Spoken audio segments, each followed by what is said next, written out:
Sonido urbano. Nota periodística.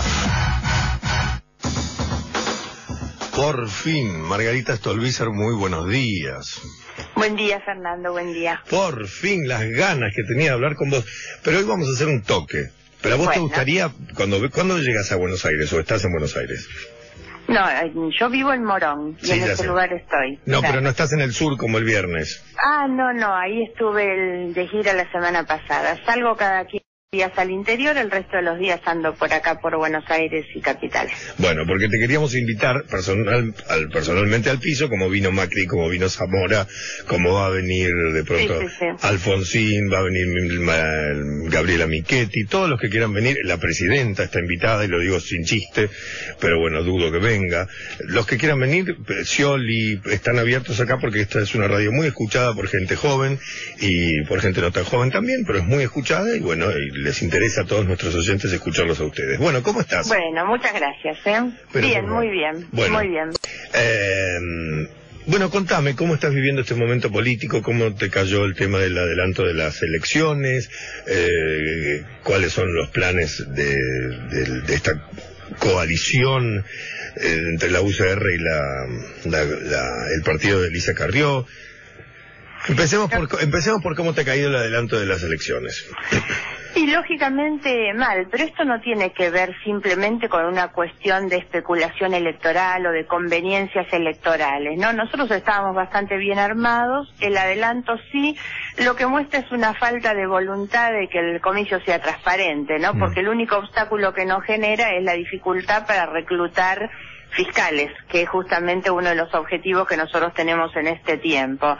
Ahora, más allá de eso, yo creo que la lectura que uno tiene que hacer, después de haber escuchado el discurso de la presidenta cuando hace el anuncio, ella hace un diagnóstico correcto de la crisis económica, no solo de la situación actual, sino de la crisis que se avecina para el segundo semestre del año. El problema es que frente a una crisis económica, la presidenta, en lugar de anunciar medidas económicas, anuncia el cambio de la fecha de elecciones, ¿no?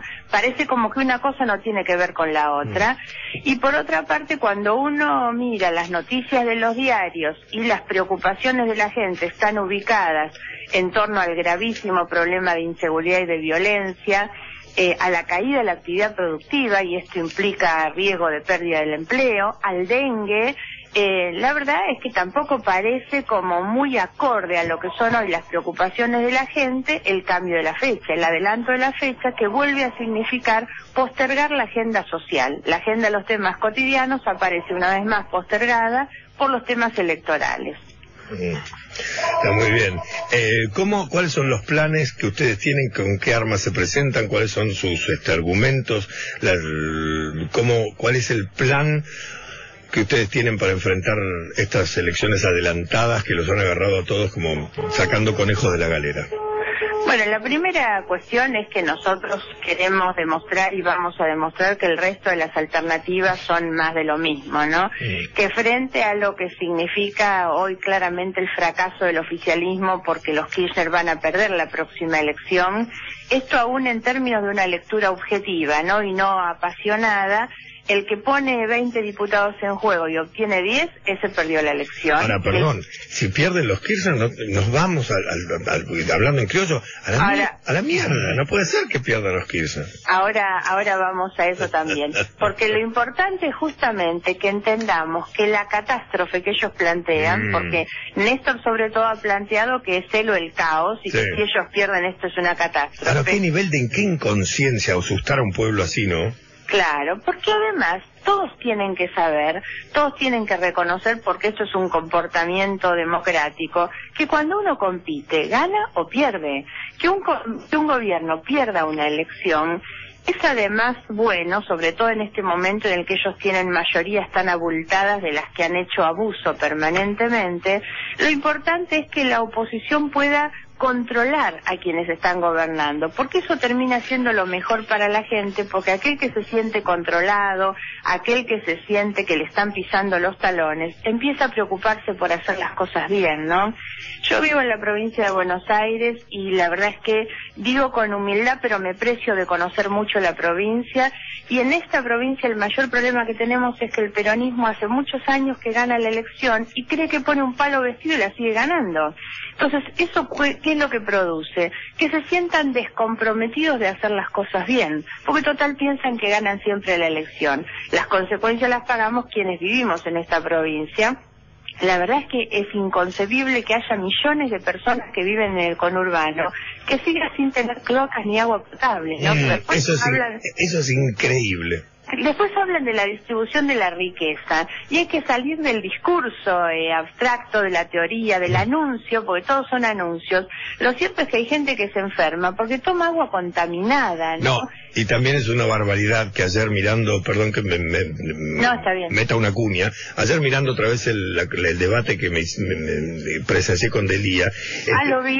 Bueno, es muy difícil estar ahí, y viéndolo otra vez, dije, puta, ¿cómo no le contesté acá? Cuando me dijo, cuando yo le pregunté, ¿qué hace mañana? Mañana abro la puerta a los millones de enfermos. Eso es de puntero, porque no es su trabajo, señor Delía, eso lo tiene que hacer el Ministerio de Salud en todo caso. Claro. ¿Qué tiene que ir a lo de Delía a pedir una prótesis o un medicamento? Entonces ahí es donde también está la principal falla de estas armas injustas del peronismo, ¿no? Que tiene que hacer un hombre, un Delía, atendiendo, si es que es cierto, a la gente de la Ferrere. Clientelismo.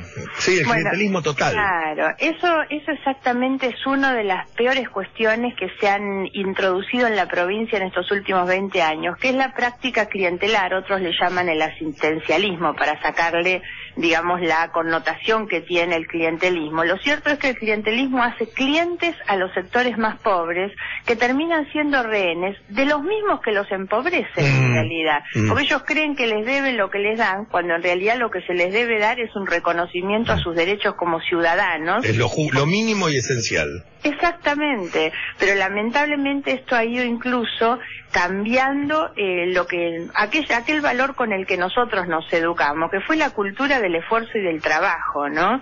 La verdad es que ha sido uno de los peores males de los últimos años, sumado a que a nadie se ha sacado de su condición de pobreza, porque en la provincia de Buenos Aires han tenido muchos recursos para repartir y lamentablemente no se saca a nadie ni de la pobreza individual ni de la pobreza estructural, no se le ha dado mínimamente condiciones dignas para vivir.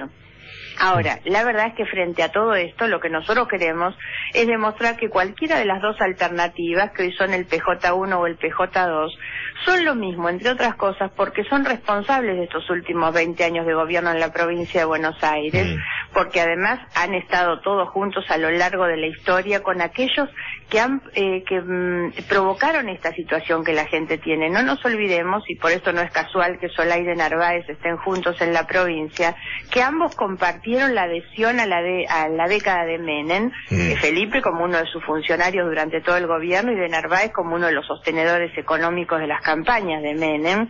La década del gobierno de Menem fue la que inició esta etapa de decadencia de la que hoy terminamos pagando, sobre todo con el invento de los contratos basura, cuando nos vendieron la Argentina y las empresas públicas en ese momento, y todos los que después le dieron la espalda, en aquel momento aplaudían las decisiones de Menem. Hasta aquí, no nos olvidemos que también Kirchner era el que decía que Menem era el gran transformador de la Argentina. Ahora, nos han hecho tanto daño en esa cultura del trabajo y han hecho rehenes a todas las personas que terminan dependiendo, por supuesto, de los del IA, que son los intermediarios. Una de nuestras propuestas en este punto es un ingreso ciudadano universal para que todos los chicos tengan, a través de sus familias y de sus madres, un subsidio universal. Esto quiere decir, sin que la entrega dependa de ningún puntero que decida quién es el que tiene y el que no tiene, porque ese es el mecanismo perverso. Es cuando la persona, en lugar de recibir como un derecho universal, cree que le debe al que lo pone en la lista, ¿no? Y le tiene miedo si lo sacan de la lista. Exacto, a dedo y con favores. Exactamente, entonces creen que le deben el favor, esa es la situación. Ahora, la verdad es que a esta altura esos planes que cobran, que son 150 pesos, son el peor ataque a la dignidad de las personas, que tenerlos atados por una miseria de suma que realmente no le resuelve la vida a nadie, ¿no? Margarita, buen día, te saluda Martín Lipsic. Y buen día. Como vos decías recién, el frente de la coalición cívica y la UCR se presenta como un polo para enfrentar a distintas extracciones del PJ. En este armado, ¿qué presencia tiene en el diálogo Julio Cobos, vicepresidente?